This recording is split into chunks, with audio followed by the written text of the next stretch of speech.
Assalamualaikum warahmatullahi wabarakatuh. Kami dari kelompok 6 ingin memaparkan materi mengenai akuntansi partai politik dan lembaga swadaya masyarakat dengan dosen pembimbing Ibu Nuraila Zuliani, SE MSc. Dari kelompok 6 yang beranggotakan yang pertama Sony Saputra dengan NPM 1701020007. Yang kedua, saya sendiri Afla Azhara Putri dengan NPM 2001020019. Yang ketiga, Ahmad Setyo Adi Nugroho dengan NPM 2001020023. Dan yang terakhir ada Evan Nur Sabani dengan NPM 200101020040. Yang pertama mengenai akuntansi partai politik yang akan dipaparkan oleh saya sendiri Afla Azhara dan Ahmad Setyo Adi Nugroho. Definisi partai politik. Partai politik adalah organisasi yang bersifat nasional yang dibentuk oleh sekelompok warga Indonesia secara sukarela atas dasar kesamaan, kehendak, dan cita-cita untuk memperjuangkan dan membela kepentingan politik anggota, masyarakat, bangsa dan negara, serta memelihara keutuhan negara Kesatuan Republik Indonesia berdasarkan Pancasila dan Undang-Undang Dasar Negara Republik Indonesia tahun 1945.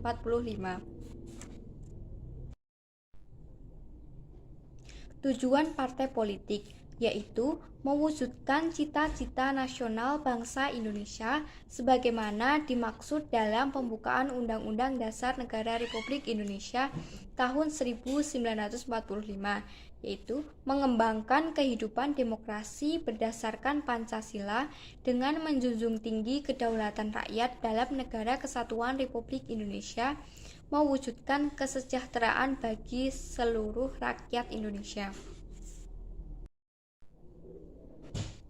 Fungsi dan peran partai politik. Yang pertama, partai politik berfungsi untuk mengembangkan kesadaran atas hak dan kewajiban politik rakyat. Yang kedua, partai politik berfungsi menyalurkan kepentingan masyarakat dalam pembuatan kebijakan negara. Yang ketiga, partai politik berfungsi untuk membina dan mempersiapkan anggota masyarakat untuk mengisi jabatan-jabatan politik sesuai dengan mekanisme demokrasi. Yang keempat, partai politik sebagai sarana pengatur konflik dengan mengatasi persaingan dan perbedaan pendapat dalam masyarakat. Karakteristik aktivitas partai politik. Aktivitas partai politik adalah aktivitas untuk memperoleh, mengelola, dan mengatur kekuasaan sebagai amanat dan mandat dari konstituensinya dengan cara-cara demokrasi. Karakteristik utama yaitu faktor kekuasaan yang dimilikinya dan perannya dalam mewakili rakyat. Struktur dan mekanisme organisasi dalam partai politik. Seperti halnya organisasi-organisasi nirlaba, maka partai politik mempunyai mekanisme keorganisasian yang memerlukan mekanisme dan manajemen seperti halnya organisasi nirlaba lainnya. Perangkat organisasi umum pasti ada dalam partai politik. Perangkat-perangkat organisasi dan kegiatan-kegiatannya diantara lain, yang pertama ada sekretariat. Sekretariat ini ada di tingkat pusat, provinsi, kabupaten atau kota, kecamatan, dan juga desa. Biaya-biaya yang keluar untuk menjalankan sekretariat ini dapat digolongkan kepada biaya rutin. Yang kedua, ada rapat-rapat yang diperlukan untuk mengambil keputusan dalam partai. Kongres yang menentukan kepemimpinan biasanya diadakan dalam jangka waktu tertentu. Juga ada rapat kerja baik di tingkat nasional, daerah, cabang, atau ranting. Ada pula rapat rutin di sekretariat. Yang ketiga ada kegiatan pencarian dana. Karena partai politik tidak boleh memiliki badan usaha atau tidak boleh memiliki saham, maka cara-cara pencarian dana politik adalah lewat sumbangan-sumbangan pribadi. Keuangan partai politik. Kegiatan-kegiatan keuangan adalah terkait dengan cara memperoleh dana dan menggunakan dana. Sumber pendanaan partai politik berasal dari yang pertama ada iuran anggota, yang kedua sumbangan dari pihak lain yang sah menurut hukum, dan yang ketiga bantuan keuangan dari anggaran negara atau daerah. Aktivitas pencarian dana yang dilarang di antara lain, yang pertama, menerima sumbangan dari pihak asing dalam bentuk apapun yang bertentangan dengan hukum dan aturan perundang-undangan. Yang kedua, menerima sumbangan berupa barang maupun uang dari pihak manapun tanpa mencantumkan identitas yang jelas. Yang ketiga, menerima sumbangan dari perseorangan atau perusahaan atau badan usaha melebihi batas yang ditetapkan. Yang keempat, meminta atau menerima dana dari BUMN, BUMD, BUMDes atau dengan sebatas lainnya koperasi, yayasan, LSM, ormas, dan organisasi kemanusiaan. Yang kelima, memperoleh hasil dari aktivitas bisnis, misalnya dengan mendirikan badan usaha yang dapat menghasilkan laba atau akuntabilitas keuangan partai politik. Aspek keuangan pada partai politik dapat dikatakan sebagai aspek yang paling penting karena dapat menentukan kelangsungan hidup dan kredibilitas partai dan secara keseluruhan dapat mempengaruhi kualitas proses politik pada suatu negara. Yang selanjutnya, partai politik sebagai sebuah entitas, pengertian karakteristik dan lingkungan. Selanjutnya, biaya internal. Ketua partai politik. Ketua partai politik menggunakan akuntansi untuk menyusun perencanaan, mengevaluasi kemajuan yang dicapai dalam usaha memenuhi tujuan, dan melakukan tindakan-tindakan koreksi yang diperlukan. Keputusan yang diambil harus berdasarkan informasi akuntansi, seperti menentukan peralatan apa yang sebaiknya dibeli, berapa persediaan ATK yang harus ada di bagian perlengkapan, dan lain-lain. Staf berkepentingan dengan informasi mengenai transparansi pelaporan kegiatan dan pelaporan keuangan partai politik. Staf juga tertarik dengan informasi yang memungkinkan untuk menilai kemampuan organisasinya dalam melaksanakan administrasi keuangan di tingkat partai politik sebagai cermin akuntabilitas publik dan miniatur pelaksanaan administrasi publik di tingkat lokal atau nasional. Anggota. Perbedaan anggota dengan staf adalah pada sifat keaktifannya dalam partai politik. Staf merupakan anggota partai politik yang ikut mengurusi operasionalisasi partai politik. Staf merupakan bagian dari struktur pengurus partai politik, sedangkan anggota adalah orang yang menjadi bagian dan pendukung partai politik, tetapi belum tentu masuk menjadi pengurus partai politik. Jadi, staf sudah pasti menjadi anggota. Selanjutnya, pihak eksternal. Yang pertama, donatur. Donatur berkepentingan dengan informasi mengenai keseriusan dan kredibilitas partai politik untuk menjalankan program-program pencerdasan masyarakat secara politik. Para donatur juga ingin mengetahui laporan keuangan atas dana yang telah diberikan untuk partai politik. Yang kedua, supplier atau pemasok atau kreditur. Supplier atau kreditur tertarik dengan informasi akuntansi yang memungkinkannya untuk memutuskan apakah jumlah yang terutang akan dapat dibayar oleh partai politik pada saat jatuh tempo. Yang ketiga, konstituen atau basis massa. Adanya laporan keuangan partai politik yang transparan dan akuntabel akan mengundang simpati masyarakat dan akan dapat menepis isu miring bahwa partai politik hanya aktif sewaktu pemilu dan setelah pemilu kembali melupakan talayar. Yang keempat, Badan Pemeriksaan Keuangan atau BPK. BPK berkepentingan untuk memeriksa atau mengaudit laporan pertanggungjawaban partai politik atas penggunaan dana bantuan keuangan dari pemerintah pusat dan daerah sebagaimana amanat dari PP nomor 05 tahun 2009 pasal 14 ayat 2. Yang terakhir, pemerintah pusat dan daerah. Pemerintah pusat dan daerah berkepentingan untuk menerima. Selanjutnya, tinjauan terhadap ISAK nomor 45 dan kebutuhan standar akuntansi untuk partai politik. Standarisasi akuntansi dan pelaporan pertanggungjawaban keuangan partai politik akan memberikan informasi kepada publik bagaimana partai tersebut memperoleh dana, kecakupannya mengelola dana, dan tertib pembelanjaannya. Pencatatan keuangan yang transparan akan memberikan gambaran kepada publik tentang kualitas dan komitmen partai tersebut dalam upaya bersama mencegah terjadinya taktik politik uang atau money politik. Kebanyakan organisasi nirlaba menggunakan beberapa parameter tunggal sebagai ukuran keberhasilannya, seperti jumlah dana sumbangan yang diperoleh, pertumbuhan jumlah anggota, jumlah pengunjung, jumlah orang yang dilayani, dan biaya overhead yang mampu diminimalisasikan. Untuk itu, pelakuan akuntansinya dan pelaporan keuangan mengacu pada PSAK nomor 45 tentang standar akuntansi untuk entitas nirlaba.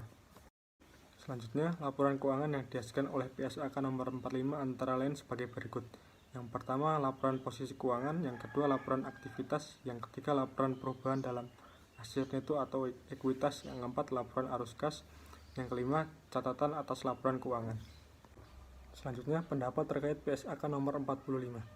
Selama ini ada 3 pendapat terkait penerapan PSAK nomor 45 sebagai standar akuntansi keuangan partai politik menurut David pada tahun 2008. Yang pertama, PSAK nomor 45 masih bisa dipakai sebagai standar akuntansi keuangan partai politik karena partai politik mirip dengan karakter organisasi nirlaba. Yang perlu dibuat adalah pedoman pembuatan laporan keuangan atau pedoman audit keuangan partai politik untuk melengkapi PSAK nomor 45 tersebut. Yang kedua, standar akuntansi keuangan khusus partai politik tidak perlu dibuat tetapi dapat melakukan modifikasi PSAK nomor 45 sehingga memenuhi kebutuhan transparansi dan akuntabilitas keuangan partai politik. Modifikasi dilengkapi dengan pedoman pembuatan dan pencatatan laporan keuangan. Yang ketiga, standar laporan keuangan khusus untuk partai politik perlu dibuat.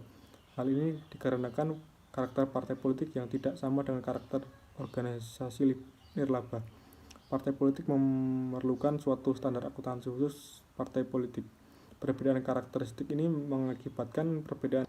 Selanjutnya, perbedaan antara organisasi nirlaba dengan partai politik.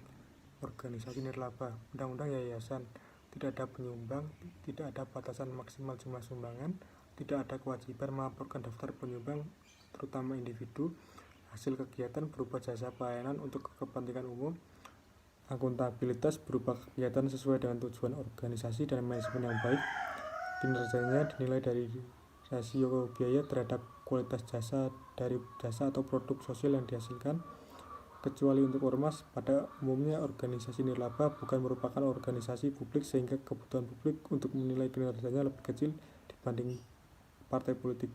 Sedangkan partai politik, undang-undang partai politik dan undang-undang pemilu ada batasan penyumbang, ada batasan maksimum jumlah sumbangan, daftar penyumbang wajib dilaporkan, hasil kegiatan berupa kekuasaan politik, akuntabilitas berupa bersih dari politik uang, kepatuhan pada hukum dan posisi politik sesuai dengan janji kepada rakyat, kinerjanya dinilai dari rasio biaya.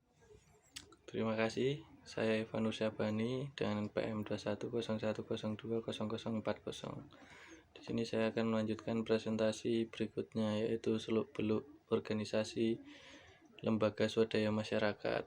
Di dalam lembaga swadaya masyarakat terdapat organisasi non-pemerintah yang dikelola oleh swasta sebagai organisasi bisnis yang bertujuan memperoleh profit.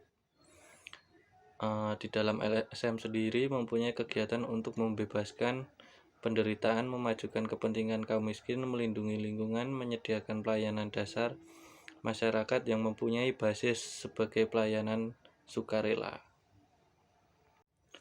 Dalam LSM sendiri mempunyai ciri-ciri tipologi organisasi lembaga swadaya masyarakat. Mengutip dari Salmono dan Answer, jika lembaga swadaya masyarakat memiliki ciri-ciri sebagai berikut, yaitu yang pertama formal. Secara organisasi mempunyai sifat permanen, secara mempunyai kantor dengan seperangkat aturan dan prosedur. Yang kedua, sifatnya swasta, yaitu kelembagaan yang berada di luar atau terpisah dari pemerintah. Yang ketiga, tidak mencari keuntungan, yaitu tidak memberikan keuntungan profit kepada direktur atau pengurusnya. Yang keempat, menjalankan organisasinya sendiri, yaitu tidak dikontrol oleh pihak luar atau pihak manapun. sukarela. Di dalam sukarela sendiri, selanjutnya kelebihan dan kekurangan lembaga swadaya masyarakat. Yang pertama adanya kelebihan, kuatnya jalinan dengan grassroots ataupun orang bawah. Yang kedua, keahlian pengembangan berdasarkan bidang, kemampuan berinovasi dan beradaptasi, mempunyai suatu ide-ide atau gagasan dalam inovasi untuk mengembangkan suatu lembaga swadaya masyarakat yang terdapat potensi di daerahnya. Metodologi partisipasi dan peralatan, mempunyai suatu bahan yang kuat ataupun akses data yang terdapat dalam swadaya masyarakat. Komitmen jangka panjang dan menekan keberlanjutan, terdapat juga yang terakhir efektivitas biaya.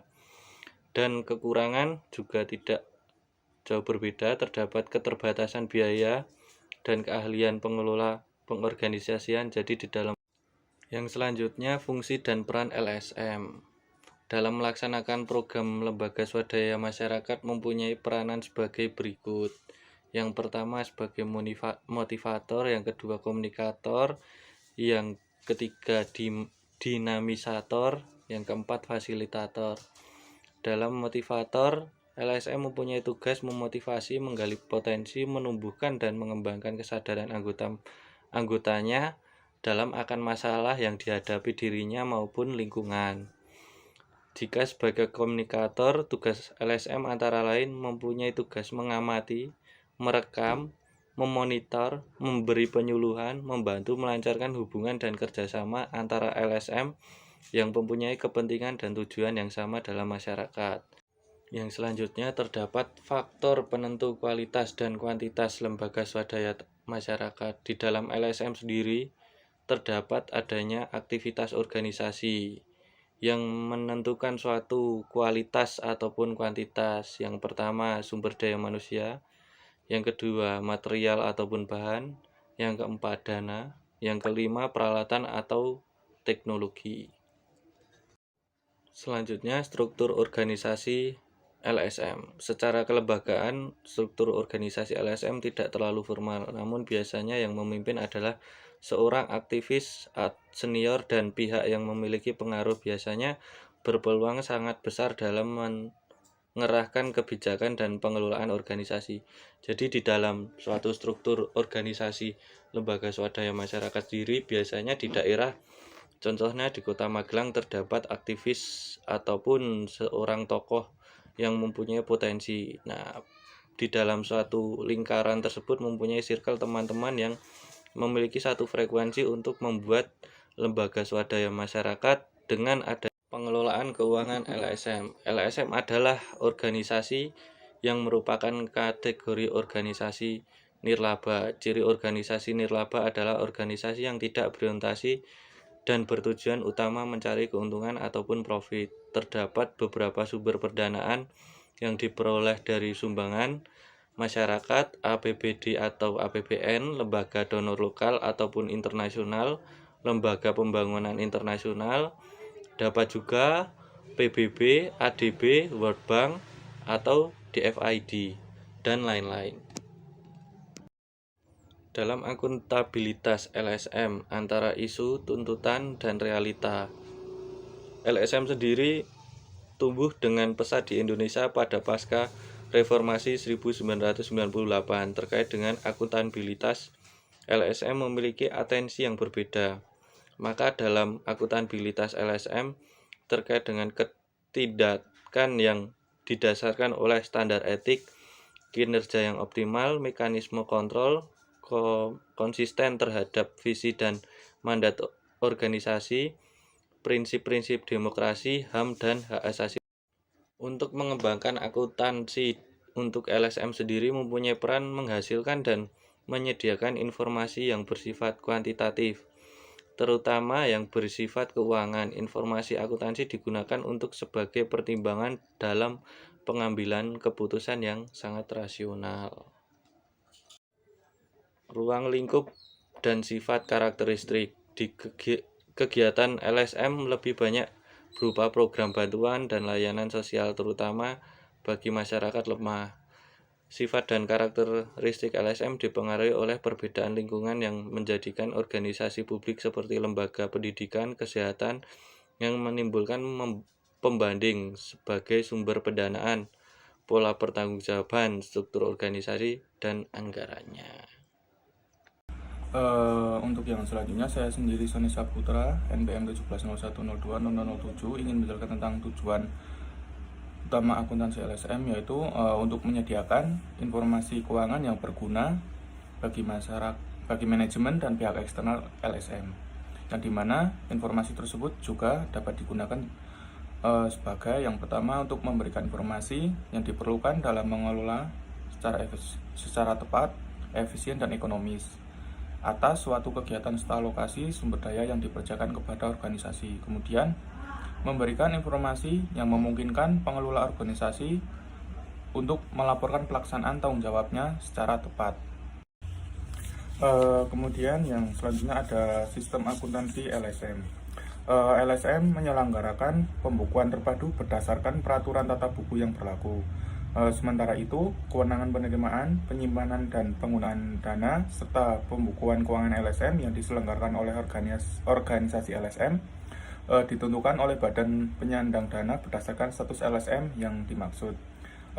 Yang dimana laporan tersebut tentunya melalui sebuah proses yang tidak sederhana.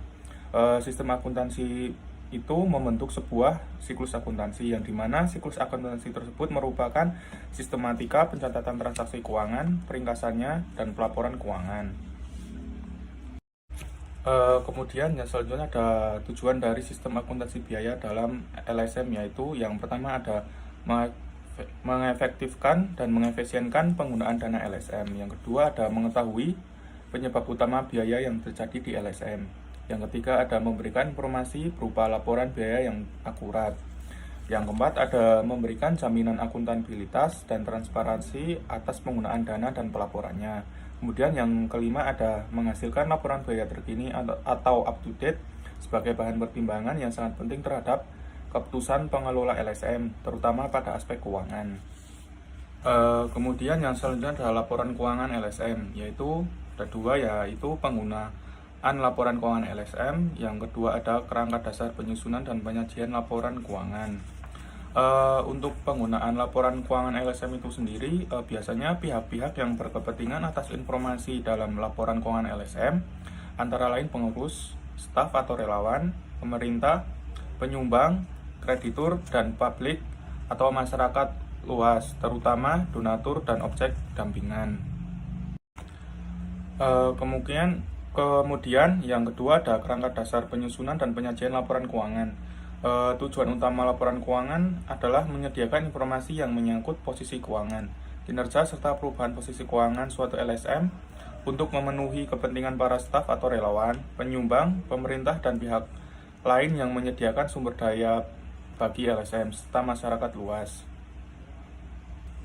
Untuk yang selanjutnya ada laporan posisi keuangan, yang dimana tujuannya yaitu untuk menyediakan informasi mengenai aset, kewajiban, dan aset bersih, serta informasi mengenai hubungan di antara unsur-unsur tersebut pada waktu tertentu, yang dimana ada tiga, yaitu ada penyajian aset dan kewajiban, kemudian ada pengakuan dan pengukuran aset dan kewajiban, kemudian yang terakhir ada klasifikasi aset bersih, terikat atau tidak terikat. Kemudian yang selanjutnya ada laporan aktivitas. Tujuan utama laporan aktivitas yaitu yang pertama ada pengaruh transaksi dan peristiwa lain, yang dimana mengubah jumlah dan sifat aset bersih. Kemudian yang kedua ada hubungan antar transaksi dan peristiwa lain. Yang ketiga ada bagaimana penggunaan sumber daya alam itu melaksanakan berbagai program dan atau kegiatan. Kemudian yang selanjutnya yang terakhir ada informasi dalam laporan aktivitas itu juga bisa membantu laporan keuangan untuk yang pertama untuk mengevaluasi kinerja dalam suatu periode, kemudian yang kedua ada menilai upaya, kemampuan, dan kesinambungan organisasi LSM dalam memperjuangkan kepentingan politiknya. Yang ketiga ada menilai pelaksanaan tanggung jawab dan kinerja pengurus. Sekian presentasi dari kelompok kami. Apabila ada tutur kata yang kurang berkenan, kami mohon maaf sebesar-besarnya. Kami akhiri. Wassalamualaikum warahmatullahi wabarakatuh.